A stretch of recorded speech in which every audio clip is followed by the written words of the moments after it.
सागर बूंद समाये के चौथे खंड में साहित्य को लेकर के चर्चा चल रही है। गुरुवर आचार्य श्री ने कहा है कि हमारा साहित्य उस भारतीय मनीषा से संबद्ध है जिसने जगत और जीवन के रहस्य सूत्रों को जाना और परखा है। क्या कहा गुरुवर ने? हमारा साहित्य यानी भारतीय संस्कृति में जो साहित्य है, जैन साहित्य, तो हमारा साहित्य उस भारतीय मनीषा से संबद्ध है जिसने जगत और जीवन के रहस्य सूत्रों को जाना और परखा है। सृजन के क्षेत्र में उन्हीं सूत्रों के शिलालेख सृजन के क्षेत्र में उन्हीं सूत्रों के शिलालेख हमें अपने आगम साहित्य के परिप्रेक्ष्य में समझना चाहिए। सृजन के क्षेत्र में उन्हीं सूत्रों के शिलालेख हमें अपने आगम साहित्य के परिप्रेक्ष्य में समझना चाहिए। साहित्य इस तरह का भारतीय संस्कृति में, जैन वाङ्मय में है। लेखक और शिल्पकार अपने समय का प्रतिनिधित्व करते हैं। लेखक और शिल्पकार, लेखक राइटर और शिल्पकार जो भी शिल्प तैयार करता है, तो लेखक और शिल्पकार अपने समय का प्रतिनिधित्व करते हैं। जिस युग के जन जीवन में रहकर वह सृजन करते हैं, उस युग के प्रचलित रीति रिवाजों की छाप उनके साहित्य और शिल्प पर पड़ती ही है। साहित्य में रीति रिवाज आते हैं। उस समय जो भी रीति रिवाज चलते हैं वो साहित्य में समाहित हो जाते हैं। कहीं भजनों में बात आ जाती है, कभी कहावतों में बात आ जाती है, कभी उनके पर्व त्योहारों में वो बात आती है। तो ये सभी चीज़ें साहित्य का अंग बनती जाती हैं। उस युग के प्रचलित रीति रिवाजों की छाप उनके साहित्य और शिल्प पर पड़ती ही है। अतः इस बात को हमें स्वीकार करना चाहिए। अतः इस बात को हमें स्वीकार करना चाहिए कि साहित्य और शिल्प इतिहास को दिखलाने के लिए दर्पण की तरह हैं। इतिहास और शिल्प, साहित्य और शिल्प इतिहास को दिखलाने के लिए दर्पण की तरह है। हम ना भी बोलें और प्राचीन समय के ग्रंथों को सामने रख दें तो समय की संस्कृति, उस समय की परंपराएं, रीति रिवाज सब सामने आ जाते हैं। हम पुराने समय की कोई बात ना बताएं और कोई 1500 साल पुराना मंदिर, उसकी नक्काशी, उसका शिल्प किसी के देखने में आ जाए तो उस समय के लोकमानस को और उस समय की चलने वाली परंपराओं को उस शिल्प के माध्यम से लोग समझ लेते हैं।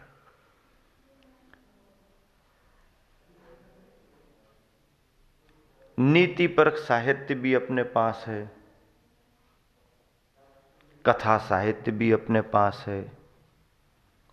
आगम साहित्य में जीव सिद्धांत को लेकर के, कर्म सिद्धांत को लेकर के साहित्य अपने पास है। व्याकरण, छंद, अलंकार के साहित्य अपने पास हैं। अध्यात्म के ग्रंथ अपने पास हैं। सब तरह के ग्रंथ, दार्शनिकता, सैद्धांतिकता के ग्रंथ अपने पास हैं। तो उन साहित्यों को पढ़ने से विचारधाराएं मालूम होती हैं। इसलिए गुरुवर आचार्य कह रहे हैं कि लेखक और शिल्पकार अपने समय का प्रतिनिधित्व करते हैं। जिस युग के जन जीवन में रहकर वह सृजन करते हैं, उस युग के प्रचलित रीति रिवाजों की छाप उनके साहित्य और शिल्प पर पड़ती ही है। अतः इस बात को हमें स्वीकार करना चाहिए कि साहित्य और शिल्प इतिहास को दिखलाने के लिए दर्पण की तरह है। इतिहास को बतलाने के लिए साहित्य और शिल्प दर्पण की तरह माने गए हैं। अगला बोध वाक्य है, आचार्यों की लेखनी में क्या नहीं आया। आचार्यों की लेखनी में क्या नहीं आया। जगत और जीवन से संबंधित ऐसा कोई भी पहलू अछूता नहीं रहा। क्या? जगत और जीवन से संबंधित ऐसा कोई भी पहलू अछूता नहीं रहा जो उनकी लेखनी में न आया हो। आचार्यों की लेखनी में जगत और जीवन के लगभग सभी पहलू आए हुए हैं। अगला बोध वाक्य है, श्रमण आचार्यों ने अध्यात्म के सहारे जहां साधना की, श्रमण आचार्यों ने अध्यात्म के सहारे जहां साधना की चरम ऊंचाइयों को छुआ है।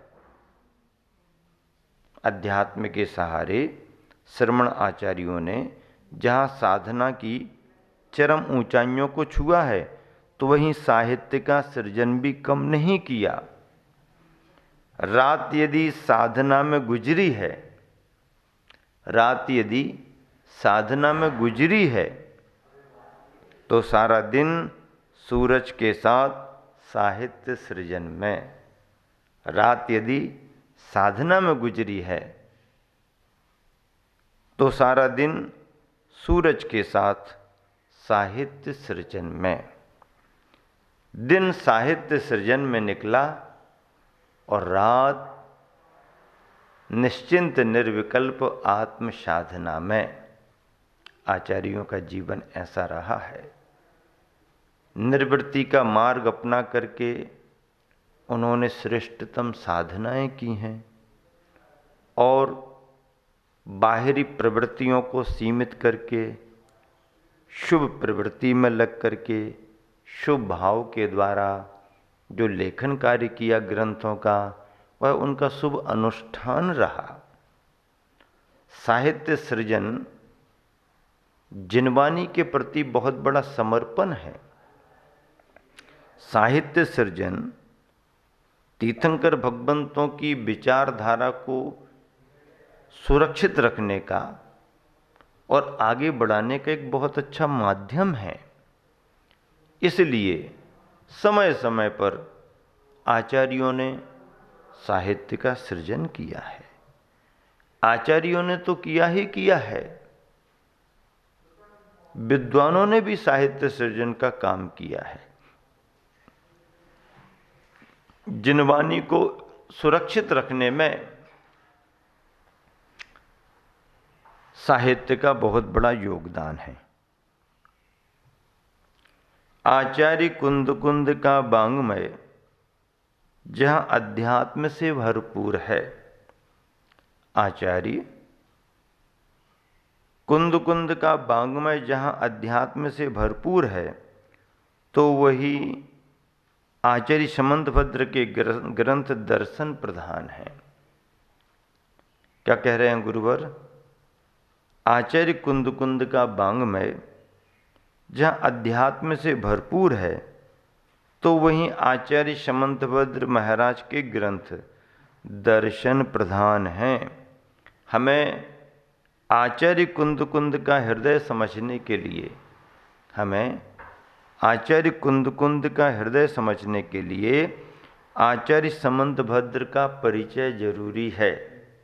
हमें आचार्य कुंद कुंद का हृदय समझने के लिए आचार्य समंतभद्र का परिचय जरूरी है, और दोनों को समझे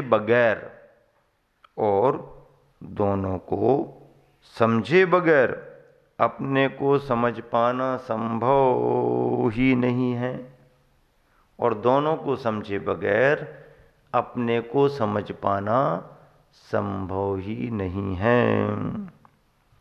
कितनी बढ़िया बात कही। मतलब ये है कि कुंद कुंद स्वामी का अध्यात्म समझना है तो आचार्य समंतभद्र महाराज जी की दार्शनिकता समझना पड़ेगी।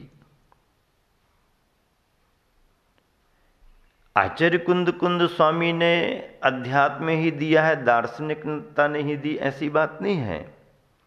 आचार्य कुंद कुंद स्वामी ने भी दार्शनिकता दी है। अध्यात्म का आधार बेस तो दार्शनिकता ही है।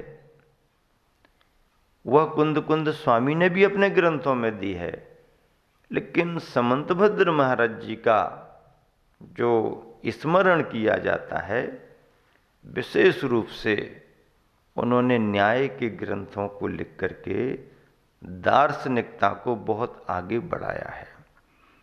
और यह बात सच है कि दार्शनिक बिंदुओं को समझे बगैर कोई भी व्यक्ति अध्यात्म के रहस्यों को समझ ही नहीं सकता। दार्शनिकता को पहले समझना पड़ेगा। दर्शन प्रथम है, अध्यात्म बाद में। अध्यात्म तो अंतिम लक्ष्य है ही, पर उस अध्यात्म को सही सही समझने के लिए दार्शनिकता का बोध होना भी बहुत जरूरी है। न्याय, दर्शन, धर्म, अध्यात्म, तत्वमीमांसा, तीर्थ, इतिहास, भक्ति, संगीत, कलाएं, राजनीति, ज्योतिष, गणित, वर्ण और समाज व्यवस्था आदि कितनी बातें बता दी। न्याय, दर्शन, धर्म, अध्यात्म, तत्वमीमांसा, तीर्थ, इतिहास, भक्ति, संगीत, कलाएं, राजनीति, ज्योतिष, गणित, वर्ण और समाज व्यवस्था आदि आचार विचारों से जुड़े हुए लोक लोकोत्तर बिंदु जैन साहित्य की पंक्ति पंक्ति में समाये हुए हैं। जैन साहित्य की पंक्ति पंक्ति में, एक एक पृष्ठ में, पृष्ठ की एक एक पंक्ति में समाये हुए हैं। ऐसा सार गर्भित साहित्य जो सुपर कल्याणकारी है, आचार विचार का जिसमें बहुत अच्छे से कथन है, ऐसा साहित्य आचार्यों के द्वारा प्रणीत है, सृजन किया गया है, और वही साहित्य आज हम सबके लिए इस काल में आदित्य बना हुआ है। दूसरे का उपकार तन से, मन से और वचन से कर, नीति रीति तू पाल ले, नीति और रीति का पालन कर, शाश्वत से उपहार, और जिससे शाश्वत उपहार शिव रूप तुम्हारे लिए प्राप्त होगा। अगला बिंदु पर्व से संबंधित आ रहा है। गुरुवर आचार्य श्री कह रहे हैं, भारतीय पर्व जहाँ सामाजिक, राष्ट्रीय और ऐतिहासिक महत्ता को लिए हुए होते हैं। भारतीय पर्व जहाँ सामाजिक, राष्ट्रीय और ऐतिहासिक महत्ता को लिए हुए होते हैं, तो वहीं प्राचीन संस्कृति से भी वह अत्यधिक संबद्ध रहते हैं। क्या कहा? भारतीय पर्व जहाँ सामाजिक, राष्ट्रीय और ऐतिहासिक महत्ता को लिए हुए होते हैं, तो वहीं प्राचीन संस्कृति से भी वह अत्यधिक संबद्ध रहते हैं। पर्व त्योहार प्राचीन संस्कृतियों से जुड़े हुए होते हैं। हाँ, इन पर्व त्योहारों का संबंध प्राचीन संस्कृतियों से है। सामाजिक, राष्ट्रीय और ऐतिहासिक महत्व तो है, पर ये पर्व जो होते हैं वह प्राचीन संस्कृति से भी संबद्ध रहते हैं। पर्व का अर्थ है संधि काल। क्या कहा? पर्व का अर्थ है संधि काल। एक ऐसा अवसर जिसमें हमारा मन धर्म ध्यान की ओर सहज ही प्रेरित होता है। एक ऐसा अवसर जिसमें हमारा मन धर्म ध्यान की ओर सहज ही प्रेरित होता है। पर्व का अर्थ संधि काल। संधि काल किसे कहते हैं? दो का जोड़। दिन समाप्ति की ओर है और रात्रि आने वाली, तो बीच का समय संधि काल। रात जाने वाली है, प्रातःकाल आने वाला है, बीच का समय संधि काल। पर्व यानी एक तरह से जोड़ने का संदर्भ है, संधि काल है। ऐसे अवसर पाकर के जिसमें हमारा मन धर्म ध्यान की ओर सहज ही प्रेरित होता है, वो पर्व कहलाते हैं। पर्व सिर्फ खाने पीने और मनोरंजन के लिए ही नहीं आते। पर्व सिर्फ खाने पीने और मनोरंजन के लिए ही नहीं आते, किंतु जीवन में परिवर्तन और आदर्श स्थापित करने के लिए आते हैं। किंतु जीवन में परिवर्तन और आदर्श स्थापित करने के लिए आते हैं। पर्व सिर्फ खाने पीने और मनोरंजन के लिए नहीं आते। पर्व आ गया, बनाओ खाओ, घूमने फिरने के लिए चलो, नहीं। पर्व का प्रयोजन केवल इतना नहीं है। पर्व सिर्फ खाने पीने और मनोरंजन के लिए ही नहीं आते, किंतु जीवन में परिवर्तन और आदर्श स्थापित करने के लिए आते हैं। इन पर्व त्योहारों को पाकर के हम अपने जीवन में कुछ परिवर्तन करें, हम अपने जीवन में कुछ बदलाहट लाएं, परिवर्तन करें, और जिस आदर्श से जुड़े हुए वो पर्व हैं उस आदर्श का अनुकरण करें। इसी शुभ भावना से विराम देते हैं।